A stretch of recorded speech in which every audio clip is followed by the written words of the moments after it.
नमस्कार दोस्तों।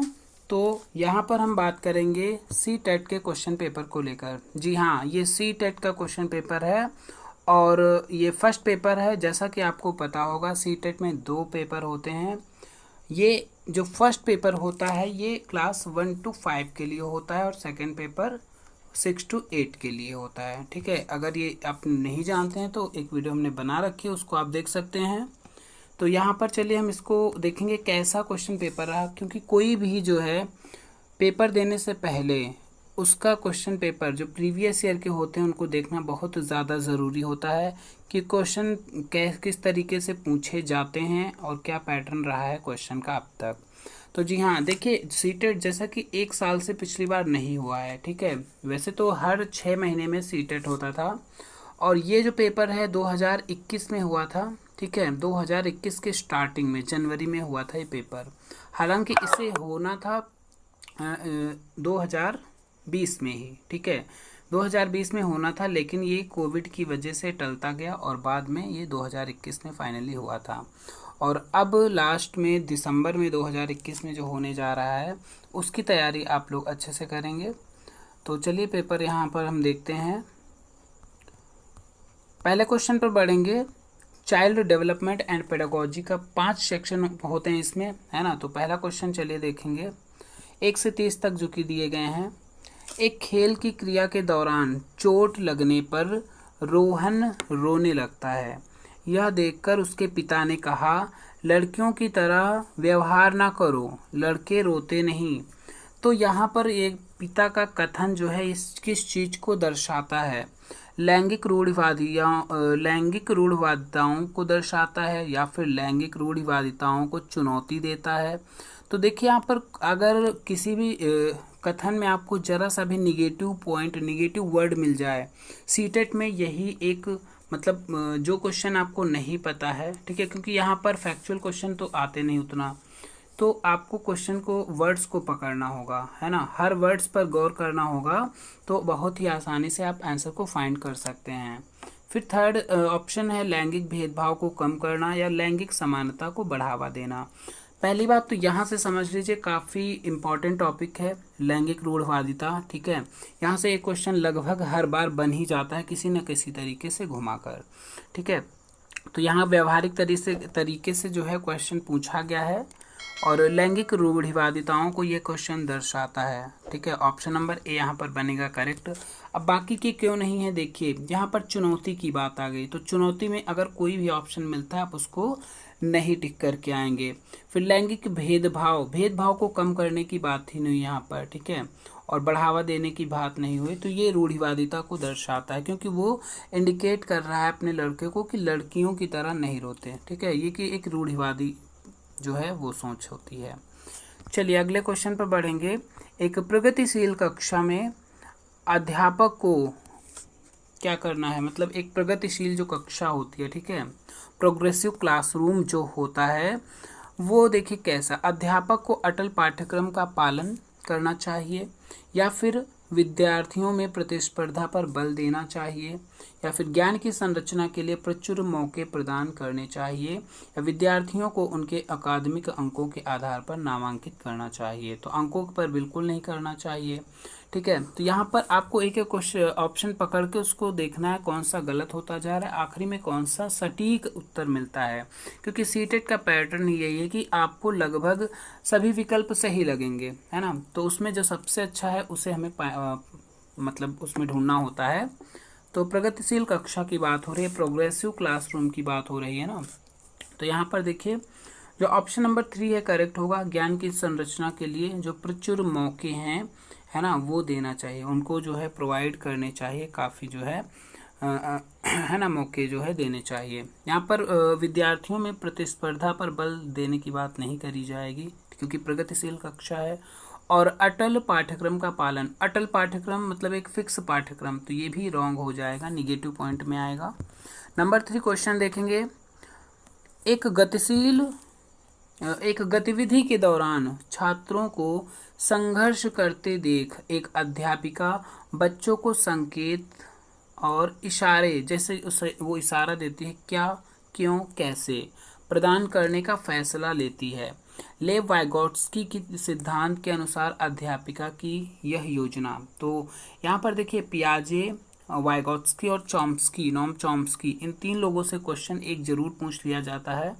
तो तीनों की थियरी क्या कैसे बताया कि तीनों ने 1 या 2 क्वेश्चन यहाँ से आ जाते हैं। तो वाइगोट्स्की और जीन पियाजे और जो नोम चॉम्स्की हैं, क्योंकि भाषा से जुड़े हुए हैं और भाषा की इम्पोर्टेंस सीटेट के पेपर में बहुत ज़्यादा होती है। ठीक है, तो यहाँ पर 3rd नंबर में 2 वाला ऑप्शन बनेगा करेक्ट। देखिए पहले एक बार फिर से समझ लेते हैं। गतिविधि मतलब एक्टिविटी हो रही है और छात्रों को संघर्ष करते देखकर उसकी अध्यापिका बच्चों को इशारा करती है, क्या क्यों कैसे ये सब हुआ, प्रदान करने का फैसला लेती है। और ये वाइगोत्स्की के सिद्धांत के अनुसार अध्यापिका की यह योजना कौन सी होगी। तो बच्चों को अधिगम के लिए अनुप्रेरित या निष्प्रेरित करेगी, या फिर अधिगम के लिए पाठ या आधारभूत संरचना का काम करेगी। तो यहाँ पर छात्रों में व्यवहार निवास प्रवृत्तियाँ पैदा करेगी, अधिगम की प्रक्रिया में अर्थहीन। तो अर्थहीन को कोई मतलब नहीं यहाँ पर।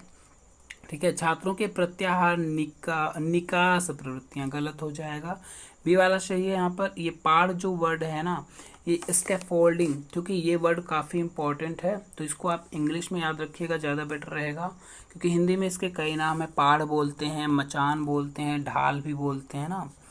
तो यहाँ पर स्कैफोल्डिंग से क्वेश्चन यहाँ पर इम्पॉर्टेंट टॉपिक है।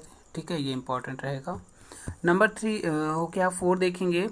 विच of the following is correct in the context of socialization of children, मतलब कि बच्चों के सामाजिकरण के संदर्भ में निम्न में से कौन सा कथन सही है। जो बच्चों का सोशलाइजेशन होता है ना, उसके अकॉर्डिंग हम देखेंगे तो क्या इनमें से सही है। चलिए ऑप्शन देखेंगे यहाँ पर। विद्यालय सामाजिकरण का एक द्वितीयक कारक है और परिवार सामाजिकरण का एक प्राथमिक कारक है। वैसे तो सही है आगे, लेकिन ऑप्शन देखिए सीटेट में ऑप्शन सारे एक बार आपको जरूर देखने पड़ेंगे। विद्यालय सामाजिकरण का एक प्राथमिक नहीं है, क्योंकि प्राथमिक जो है कारक कौन माना जाता है, परिवार माना जाता है, तो ये गलत हो जाएगा। समकक्षी सामाजिकरण के प्राथमिक कारक हैं। समकक्षी तो मतलब जो साथ में पढ़ने वाले उनकी बात करी जा रही, तो वो भी प्राथमिक कारक नहीं है, गलत हो जाएगा। और डी वाला ऑप्शन है परिवार एवं जनसंचार दोनों सामाजिकरण के द्वितीयक कारक हैं, तो द्वितीयक दोनों नहीं है। तो यहाँ पर ऑप्शन नंबर ए पूरी तरीके से करेक्ट है, क्योंकि विद्यालय जो है वो सामाजिकरण का द्वितीयक कारक होता है और परिवार क्या होता है, वो प्राथमिक कारण होता है। क्वेश्चन इजी है, बस थोड़ा सा आपको समझना चाहिए। ठीक है, कथन सही कथन की बात करी गई थी। तो सामाजिक जो सोशलाइजेशन का प्रोसेस होता है उसमें जो है ना, सबसे पहले किसकी बात आती है, प्राइमरी जो प्राथमिक कारक होता है वो परिवार ही होता है। बहुबुद्धि के सिद्धांत किस पर जोर देता है। काफ़ी इंपॉर्टेंट है बहुबुद्धि का सिद्धांत, एक क्वेश्चन यहाँ से भी पूछा ही जाता है लगभग हर बार। ठीक है, जो बहुबुद्धि का सिद्धांत है किस पर जोर देता है। ये बुद्धि लब्धि केवल वस्तुनिष्ठ परीक्षणों द्वारा ही मापी जा सकती है, या फिर यह एक आयाम में बुद्धिमत्ता अन्य सभी आयामों में बुद्धिमत्ता निर्धारित करती है। बुद्धिमत्ता की विभिन्न दशाएं या बुद्धिमत्ता में विभिन्न व्यक्तित्व विभिन्नताएं नहीं होती। तो बहुबुद्धि का सिद्धांत सीधे यही बात कहता है कि बुद्धिमत्ता की विभिन्न दशाएं होती हैं, मतलब जो बुद्धियाँ होती हैं वो बुद्धि अलग अलग प्रकार की होती हैं ना। तो यहाँ पर विभिन्न दशाओं की बात करी गई है। हार्वर्ड गार्डनर ने बताया है बहुबुद्धि का सिद्धांत। ठीक है, उन्होंने 8 प्रकार की बुद्धि बताई हैं एनसीईआरटी के अकॉर्डिंग। ठीक है, और फिलहाल कहीं कहीं पर आपको 11 टाइप की बुद्धि इनके में देखने को मिल सकती हैं। तो चलिए आगे बढ़ेंगे। क्वेश्चन नंबर 6 है यहाँ पर। कोहलबर्ग का सिद्धांत काफ़ी इंपॉर्टेंट है, क्वेश्चन यहाँ से भी फिक्स रहता है। लॉरेंस कोहलबर्ग के सिद्धांत के अनुसार किसी कार्य को इसीलिए करना क्योंकि दूसरे इसे स्वीकृति देते हैं नैतिक विकास के किस चरण को दर्शाता है। तो इनके चरण आपको पता होने चाहिए ना। इन्होंने जो अवस्थाएं बताई हैं नैतिक विकास की। ठीक है, तो इसमें पूछा गया है कि किसी कार्य को इसीलिए करना क्योंकि दूसरे इसे स्वीकृति देते हैं। तो दूसरों की स्वीकृति की बात जब आती है तो यहाँ पर उसके अकॉर्डिंग प्रथागत, क्योंकि प्रथा वो चली आ रही है ना, दूसरे उसे स्वीकृत करते हैं, ना कि प्रथा पूर्व या फिर उत्तर प्रथागत। तो इसमें देखिए थोड़ा सा इंग्लिश में भी इसको ये, क्योंकि काफ़ी वो होता है ना, प्री कन्वेंशनल, कन्वेंशनल जैसे परंपरागत बोलते हैं, इसे पूर्व परंपरागत बोलते हैं, पोस्ट कन्वेंशनल बोलते हैं, मतलब जो इसको पूर्व हो जाएगा ना ये परंपरागत, ये उत्तर परंपरागत, ये बाद की जो बोलते हैं ना। तो यहाँ पर ये तीन इनके जो है चरण बताए गए हैं इनके द्वारा। तो इसमें जो है मतलब तीन अवस्थाएं बताई हैं और इसके अंदर दो दो चरण हैं, ठीक है। तो 6 चरण इनके टोटल होते हैं, ये आपको याद रखना है, और किसकी कौन सी विशेषता है वो भी आपको याद रखनी है, ठीक है। बुक में डिटेल से पढ़िएगा इसको अच्छे से। ले वाइगोत्स्की का अब देखिए यहाँ पर ले वाइगोत्स्की का क्वेश्चन आ गया है, हमने बताया भी था। तो ले वाइगोत्स्की का सामाजिक सांस्कृतिक परिप्रेक्ष्य, तो इनका पहली बात तो सामाजिक सांस्कृतिक परिप्रेक्ष्य अधिगम प्रक्रिया में इसके महत्व पर जोर देता है। तो अधिगम प्रक्रिया में किस पर महत्व पर जोर देता है? सांस्कृतिक उपकरणों पर जोर देता है, क्योंकि इनका सामाजिक सांस्कृतिक परिप्रेक्ष्य ही है, ठीक है। फिर है नेक्स्ट क्वेश्चन जीन पियाजे। देखिए यहाँ पे क्वेश्चन पूछा गया जीन पियाजे का। जीन पियाजे अपने संज्ञानात्मक विकास के सिद्धांत में संज्ञानात्मक संरचनाओं को किस रूप में वर्णित करते हैं? तो मनोवैज्ञानिक उपकरणों के रूप में, या फिर उद्दीपक अनुक्रिया के संबंध में, या विकास का समीपस्थ क्षेत्र, या फिर स्कीमा। तो यहाँ पर करेक्ट विकल्प होगा स्कीमा, इनसे संबंधित है, वर्ड से ही पकड़ लीजिए, क्योंकि इनके थियोरी में कुछ ऐसे वर्ड्स हैं जिसके आपको आंसर काफ़ी आसानी से मिल जाएंगे, ठीक है। अब उद्दीपक अनुक्रिया यहाँ इनकी कोई बात ही नहीं होगी, ठीक है। तो इनकी संरचना में क्या वर्ड है? स्कीमा जो है वर्ड है, ये आता है। नंबर 9 क्वेश्चन है जीन पियाजे के संज्ञानात्मक विकास के सिद्धांत में पूर्व संक्रियात्मक अवस्था में विकास का मुख्य गुण क्या है? तो इनकी जो संज्ञानात्मक क्षेत्र से जुड़े हैं और इन्होंने जो अवस्थाएं बताई हैं, है ना, बालक की जो 4 अवस्थाएं बताई हैं, ठीक है। तो इसमें कौन सी अवस्था, चारों अवस्थाओं के बारे में आपको पता होना चाहिए। तो पहली इंद्रियगामक अवस्था होती है जिसे सेंसरी मोटर स्टेज कहते हैं, है ना। फिर पूर्व संक्रियात्मक होती है दूसरी, यहाँ पर दूसरी अवस्था से क्वेश्चन पूछा गया है, और इस अवस्था में कौन सा गुण, मतलब इसकी विशेषता पूछी गई है, कैरेक्टरिस्टिक्स किया गया यहाँ पर, ये पूछा गया है ना। तो देखिए ऑप्शन नंबर, अमूर्त सोच तो नहीं होता है, ठीक है। तो ये तो अमूर्त उसमें आ जाएगा। विचार सोच में केंद्रीकरण, या फिर परिकल्पित निगमनात्मक सोच, या फिर संरक्षण और पदार्थों को क्रमबद्ध करने की क्षमता। तो यहाँ पर देखिए ध्यान से समझिएगा, पूर्व संक्रियात्मक, ठीक है, जो यहाँ पर बताया गया है ना, पूर्व संक्रियात्मक सेकंड एज है, मतलब सेकंड इनकी जो इन्होंने बांटा है ना 4 भागों में, उसकी सेकंड अवस्था है, दूसरी अवस्था है।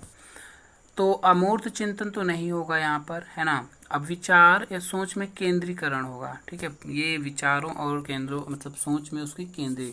परिकल्पित और निगमात्मक, इसमें क्या होगा, ये भी जो है अमूर्त चिंतन या फिर मूर्त वाले से आ जाएगा, ये वाला परिकल्पित, ठीक है, थर्ड एज में आ जाएगा, थर्ड स्टेज में। तो यहाँ पर ऑप्शन नंबर बी करेक्ट होगा।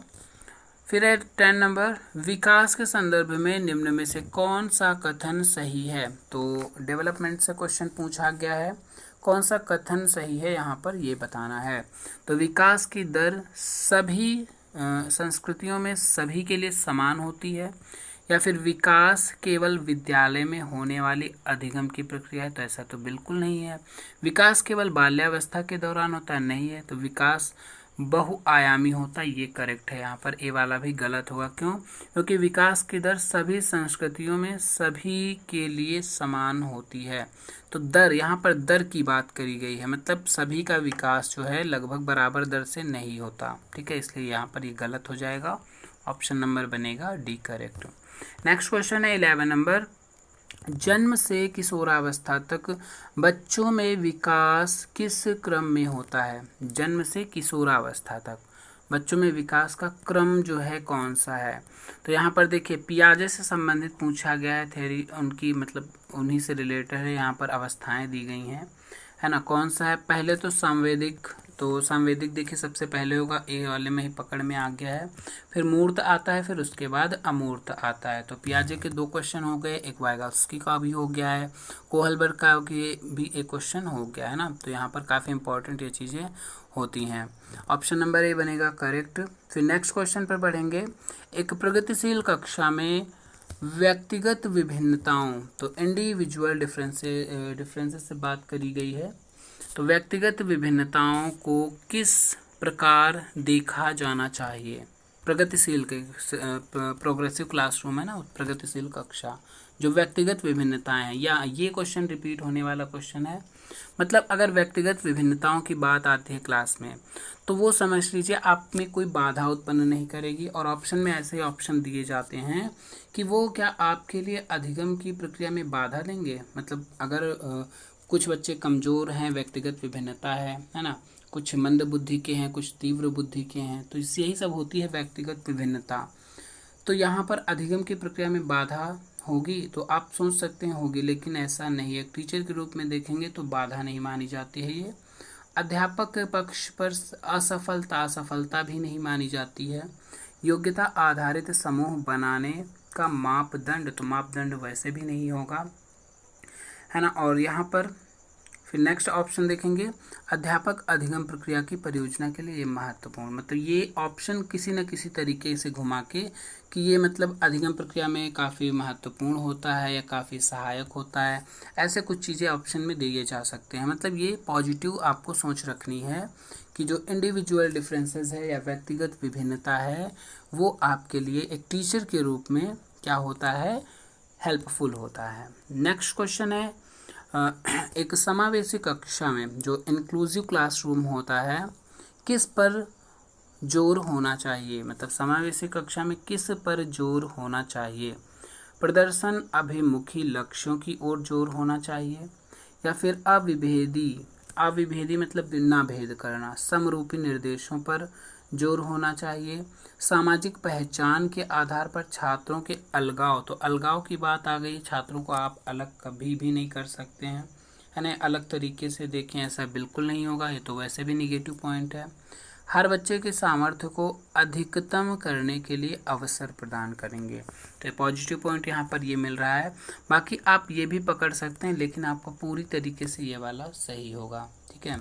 मतलब हर बच्चे को जो उसकी सामर्थ्य के अकॉर्डिंग, क्योंकि समावेशी कक्षा में कई प्रकार के बालक होते हैं, दिव्यांग बालक भी हो सकते हैं, है ना, या फिर प्रतिभाशाली बालक भी होते हैं, सामान्य बालक भी होते हैं। तो हर बच्चे की सामर्थ्य के अकॉर्डिंग जो है उनको अधिकतम से अधिक ज़्यादा अवसरों की कहीं भी बात आए, याद रखिएगा किसी भी ऑप्शन में, तो वो ऑप्शन 99% सही होगा, क्योंकि मतलब बच्चों को अवसर देने की बात अगर करी जाए। चलिए बढ़ते हैं अगले क्वेश्चन पर। दिव्यांग जन अधिकार अधिनियम जो कि 2016 में आया था, याद रखना है पहली बात तो।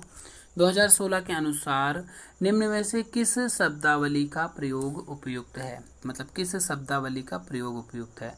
मंदित छात्र, या फिर विकलांग छात्र, या जिस छात्र जिसे शारीरिक दिव्यांगता है। तो यहाँ दिव्यांगता की बात आएगी तो यही करेक्ट होगा, ठीक है, क्योंकि दिव्यांग जन है। विकलांग, पहले विकलांग इनको बोला जाता था, बाद में जब ये अधिनियम आया तो यहाँ पर विकलांग वर्ड की जगह क्या यूज़ किया गया? दिव्यांग शब्द यूज़ किया गया, डिसेबिलिटी यूज़ किया गया, ठीक है। तो ये होगा यहाँ पर करेक्ट। चलिए बढ़ते हैं अगले क्वेश्चन पर।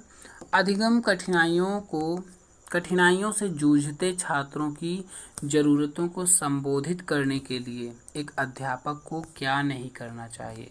मतलब अधिगम कठिनाइयों से जूझते, जो छात्र अधिगम की कठिनाई से जूझ रहे होते हैं या उनको चीज़ें सीखने में कठिन लगती हैं, तो उसमें जो है अध्यापक को क्या नहीं करना चाहिए? दृश्य श्रव्य सामग्रियों का इस्तेमाल नहीं करना चाहिए, या फिर संरचनात्मक शिक्षा शास्त्रीय उपागमों का इस्तेमाल नहीं करना चाहिए। मतलब इसका नहीं की बात की गई है ना।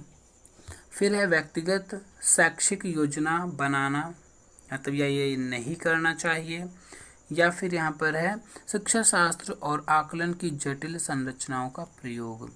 तो कभी भी शिक्षा शास्त्र, क्योंकि यहाँ पर एक प्राइमरी लेवल की बात होती है, तो जटिल संरचनाओं की बात करी जाएगी तो वो निगेटिव पॉइंट है। बाकी सब चीज़ करी जाएंगी, लेकिन नहीं पूछा गया है ना, तो खास तौर से नहीं पर ध्यान दीजिएगा। तो ऑप्शन नंबर नहीं के अकॉर्डिंग ये सही हो जाएगा। बाकी सारे कार्य किए जाएंगे। जो दृश्य श्रव्य सामग्री है उनका प्रयोग भी किया जाएगा, और संरचनात्मक शिक्षा शास्त्रीय उपागमों का भी इस्तेमाल किया जाएगा, और व्यक्तिगत शैक्षिक योजना का भी इस्तेमाल किया जाएगा। नेक्स्ट क्वेश्चन है, क्रिएटिविटी से रिलेटेड है। सृजनात्मकता की पहचान का मुख्य लक्षण क्या है? जो सृजनात्मकता होती है, काफ़ी इम्पॉर्टेंट है क्वेश्चन, टेट, सुपर टेट, चाहे वो सी टेट हो, कोई भी टेट एग्ज़ाम हो, ठीक है। क्रिएटिविटी से क्वेश्चन जो आता है तो ऐसे ऑप्शन दिए जाते हैं। सबसे मुख्य लक्षण तो यहाँ पर कई सारे हैं, ठीक है। जैसे अति सक्रियता भी सही हो सकता है, लेकिन सबसे मुख्य यहाँ पर प्रमुख कर भी बात करी जाए या सबसे मुख्य बात करी जाए, ठीक है, तो आपको सबसे मतलब टॉप जो क्वेश्चन उसका आंसर हो वो सेलेक्ट करना होगा। तो यहाँ पर सबसे पहली बात तो अपसारी चिंतन, ठीक है, जो डाइवर्जेंट थिंकिंग होती है ये नंबर 1 पर आती है क्रिएटिविटी में, ठीक है। नेक्स्ट है, विविध पृष्ठभूमियों के अधिगमकर्ताओं को संबोधित करते हुए एक अध्यापक को क्या मतलब जो है इसमें करना चाहिए? मतलब विविध पृष्ठभूमि मतलब अलग अलग विविधताओं से भरे हुए जो अधिगमकर्ता मतलब जो बालक होते हैं, अगर उनको आप संबोधित कर रहे हैं, भाई जो भी क्वेश्चन आप पढ़ें तो इस दृष्टिकोण से पढ़ें कि आप एक क्लासरूम में हैं और आपके सामने बहुत सारे बच्चे बैठे हैं अलग अलग प्रकार के, तो अलग अलग पृष्ठभूमि के बच्चे हैं और उनको संबोधित करते समय क्या जो है करना चाहिए? विविधता संबंधी मुद्दों पर बातचीत टालनी चाहिए। तो टालने की कहीं भी बात आएगी वो ऑप्शन आपका रॉन्ग माना जाएगा, ठीक है। फिर है, विविध विन्यासों के उदाहरण लेने चाहिए। मतलब अलग अलग विन्यास जो होते हैं, क्योंकि बालक अलग अलग पृष्ठभूमियों से हैं, उदाहरण लेने चाहिए। लेकिन अभी हमें आगे भी ऑप्शन चेक कर लेने हैं, गलत तो इसे नहीं कहेंगे। सभी के लिए मानकीकृत आकलनों का इस्तेमाल करना चाहिए। तो सभी के लिए मानकीकृत अगर आकलन हम करेंगे तो ये व्यक्तिगत विभिन्नता का जो है विरोध होगा, तो ये वाला कहीं ना कहीं निगेटिव पॉइंट बनेगा। फिर ऐसे कथनों का इस्तेमाल करना चाहिए जो नकारात्मक रूढ़िबद्ध धारणाओं को मजबूत करें। तो ये वैसे भी गलत है, आपको पता चल रहा होगा। ऑप्शन नंबर बी यहाँ पर बनेगा करेक्ट। चलिए बढ़ेंगे नेक्स्ट पर। Problem solving abilities can be facilitated bye, मतलब समस्या समाधान क्षमताओं को किस प्रकार सुसाध्य किया जा सकता है? जो समस्या समाधान की क्षमता होती हैं, एबिलिटीज़ होती हैं, उनको कैसे सुसाध्य किया जा सकता है? तो ऑप्शन नंबर ए यहाँ पर है, लगातार अभ्यास और कार्यान्वयन पर जोर देकर, या फिर समस्याओं के हल हेतु अटल प्रक्रिया के इस्तेमाल को। अटल प्रक्रिया मतलब एक ही वही अटल हो, वो गलत हो जाएगा, पूरी तरीके से निगेटिव पॉइंट है। समरूपों के इस्तेमाल को बढ़ावा देकर, या फिर विद्यार्थियों में डर की भावना, तो ये भी फिलहाल गलत है। अब आप बचे 2 ऑप्शन, इसमें से आपको करेक्ट चुनना है, ठीक है। कैसे चुनेंगे? तो फिर नहीं समझ में आता है क्वेश्चन दोबारा ज़रूर पढ़ेंगे एक बार, ऐसे आपको देना है। और इसमें आपको भाई टाइम टेकन क्वेश्चन होते हैं, लंबे क्वेश्चन होते हैं, तो कुछ क्वेश्चन में टाइम आपको ज़्यादा देना होगा, कुछ जल्दी से पढ़ के आगे जल्दी से बढ़ जाना होगा। क्योंकि ऑनलाइन मोड रहेगा तो थोड़ा सा टाइम इस बार ज़्यादा लगेगा आपका, ख़ास तौर से जो पैराग्राफ होते हैं हिंदी, इंग्लिश या फिर संस्कृत में, उनमें ज़्यादा टाइम लग जाएगा। तो समस्या समाधान क्षमताओं को किस प्रकार सुसाध्य किया जा सकता है? तो यहाँ पर जो समरूपों के इस्तेमाल को इनको बढ़ावा देकर जो है सुसाध्य किया जा सकता है, ना कि अभ्यास करने से। ऑप्शन नंबर सी बनेगा, 3 बनेगा करेक्ट। नेक्स्ट है, अधिगम की अभिप्रेरणा को किस प्रकार कायम रखा जा सकता है? Motivation to be learn can be sustained by, मतलब अधिगम की जो अभिप्रेरणा है, मोटिवेशन है, उसको किस तरीके से बनाए रखा जा सकता है? बच्चे को दंड देकर, तो ये तो निगेटिव पॉइंट है, दंड देकर कभी भी अभिप्रेरणा को बनाया नहीं जा सकता। फिर है, प्रवीणता अभिमुखी लक्ष्यों पर जोर देकर, तो ये तो सही हो जाएगा, क्योंकि फोकसिंग जो मतलब फोकस करा जाता है ना, अभिमुखी लक्ष्य होते हैं ना, उनको अगर हम जोर देंगे तो अभिप्रेरणा कायम रहती है, क्योंकि आप बार बार उसके लक्ष्य की याद दिलाते रहेंगे ना, तो वो चीज़ बच्चों को बहुत आसान क्रियाकलाप से नहीं होगा, यंत्रवत याद, देखिए सीटेट में अगर कहीं पर याद करने की बात आए तो वो ऑप्शन गलत ही माना जाएगा, रटने की बात आए तो वो गलत माना जाएगा। तो ऑप्शन नंबर बी यहाँ पर बनेगा करेक्ट। शर्मिंदगी, अब शर्मिंदगी क्या है, ठीक है, शर्मिंदगी का संज्ञान से कोई संबंध नहीं है, मतलब संज्ञान से कोई संबंध नहीं है, ये पूछा गया है। या फिर शर्मिंदगी का संज्ञान पर नकारात्मक प्रभाव पड़ सकता है, या फिर बच्चों को अधिगम हेतु अभिप्रेरित करने के लिए बहुत प्रभावशाली है। शर्मिंदगी से कोई अधिगम प्रभावशाली नहीं बनेगा। मान लीजिए आप क्लास में है, कोई कोई बच्चे होते हैं जो शर्मीले टाइप में होते हैं, क्योंकि वो व्यक्तिगत विभिन्नता होती है, तो कभी भी पूरी तरीके से अधिगम प्रभावशाली नहीं हो पाएगा उन पर। एक भाव को अधिगम प्रक्रिया में बारंबार पैदा करना चाहिए, मतलब अध्यापन अधिगम प्रक्रिया में इस भाव को बारंबार, शर्मिंदगी को, ऐसा बिल्कुल नहीं है ना। तो ये संज्ञान को से कोई संबंध नहीं, इसका संज्ञान से पहली बात तो संबंध होता है, तो ये गलत है। क्यों संबंध होता है, मतलब इसका जो है संज्ञान पर नकारात्मक प्रभाव पड़ता है। अगर आप बालक को कुछ सिखा रहे हैं, अगर वो शर्मिंदगी महसूस कर रहा है तो उसके अधिगम को वो प्रभावित करेगा, वो सही तरीके से सीख नहीं पाएगा। तो option number B is correct. चलिए बढ़ेंगे नेक्स्ट क्वेश्चन पर। निम्न में से अध्यापन अधिगम का सबसे प्रभावशाली माध्यम कौन सा है? अध्यापन अधिगम का सबसे प्रभावशाली माध्यम पूछा गया है यहाँ पर। तो विषय वस्तु को यंत्रवत याद करने की बात आए, कहीं भी आप उसको नहीं करेंगे, ठीक। संकल्पनाओं के बीच संबंध, तो जो कंसेप्ट्स होते हैं ना, उनके बीच क्या रिलेशनशिप है वो हमें फाइंड जरूर करना होता है, ये कहीं ना कहीं पॉजिटिव है। फिलहाल आगे हम देख लेंगे एक बार जरूर। बिना विश्लेषण के अवलोकन, ये तो गलत हो जाएगा, हर चीज़ का विश्लेषण होना चाहिए। अनुकरण या नकल और दोहराना, तो ये भी निगेटिव पॉइंट है, तो ऑप्शन नंबर बी यहाँ पर करेक्ट बनेगा। देखिए सीटेट में क्या होगा, आपको आंसर कुछ जैसे दो ऑप्शन तो आपको आसानी से गलत मिल जाएंगे, दो में आप ज़्यादातर कंफ्यूज रहेंगे अधिकतर क्वेश्चन में। तो पहले पकड़िएगा जो गलत हो उनको कट करिए या फिर उनको छोड़िए, जो सही को पकड़िए, ठीक है, क्योंकि डायरेक्ट सीधे सही आंसर पर फोकस नहीं हो पाएगा, क्योंकि ये फैक्चुअल क्वेश्चन नहीं होते हैं। नेक्स्ट है, a teacher should analysis the various errors made by students on a given task because. एक अध्यापिका को दिए गए किसी कार्यकलाप में छात्रों की विभिन्न त्रुटियों का विश्लेषण करना चाहिए। मतलब कोई भी अध्यापिका जो है कार्यकलाप दी है किसी ने छात्रों को, और जो उनकी विभिन्न त्रुटियां हैं बाद में वो देखेगा अध्यापक। अब उनका विश्लेषण करना चाहिए। क्यों करना चाहिए? क्योंकि इसके आधार पर वह दंड की मात्रा निर्धारित कर सकती है। अब यहाँ पर देखिए अध्यापिका की बात है कि तो लिंग के अकॉर्डिंग आंसर बनेगा, ठीक है। तो यहाँ पर दंड का निर्धारण की बात, दंड देने की बात है, तो भी गलत ऑप्शन मान लीजिए उसके। त्रुटियों की समझ अध्यापन अधिगम प्रक्रिया के लिए अर्थपूर्ण है, मतलब ये तो सही है, क्योंकि त्रुटियाँ की पहले जो बच्चों ने गलतियाँ की हैं उनको आप समझेंगे, है ना, ताकि अध्यापन अधिगम को जो है अर्थपूर्ण बनाया जा सके। अगली बार जब उसे सिखाएं कुछ तो उस बेस पर सिखाएं कि वो त्रुटियां गलत, मतलब ना से कम करे या ना करे। आगे फिलहाल ऑप्शन चेक कर लेंगे इसके आधार पर। देखिए इस सीटेट के पेपर में अगर ये मतलब थोड़ी ना कि क्वेश्चन पढ़ा आंसर टिक कर दिया, मतलब कोई भी अगर आप किसी से भी पढ़ रहे हैं तो केवल आंसर टिक करने का कोई मतलब नहीं। इसमें हर क्वेश्चन का विश्लेषण करना होता है, हर ऑप्शन का, और बिना विश्लेषण के आप सही उत्तर पर नहीं पहुंच पाएंगे, इसलिए हर ऑप्शन को एक बार देखना बहुत ज़्यादा ज़रूरी होता है। तो इसके आधार पर वह त्रुटियां करने वाले छात्रों को दूसरे छात्रों से अलग कर सकती है, या फिर अधिगम केवल त्रुटियों के शोधन पर निर्भर करता है। तो सारे गलत हो जाएंगे, ऑप्शन बी करेक्ट हो चुका है, बता चुके हैं। चलिए बढ़ेंगे अगले प्रश्न पर। बच्चों को सीखने में कठिनाई होती है कब? It is difficult for children to learn when. कब कठिनाई होती है? सूचना अलग अलग टुकड़ों में प्रस्तुत की जाए तब कठिनाई होती है, या फिर वो आंतरिक रूप से अभिप्रेरित हों। आंतरिक रूप से अगर अभिप्रेरित हैं तब तो वो वैसे भी उनको कठिनाई नहीं होगी, लेकिन कठिनाई होने की बात करी गई है। तो कोई भी इन्फॉर्मेशन है अगर उसको बालक को टुकड़ों टुकड़ों में आप करेंगे तो वो क्या होगा, कठिनाइयों का महसूस करेगा। फिलहाल ऑप्शन आगे देखेंगे।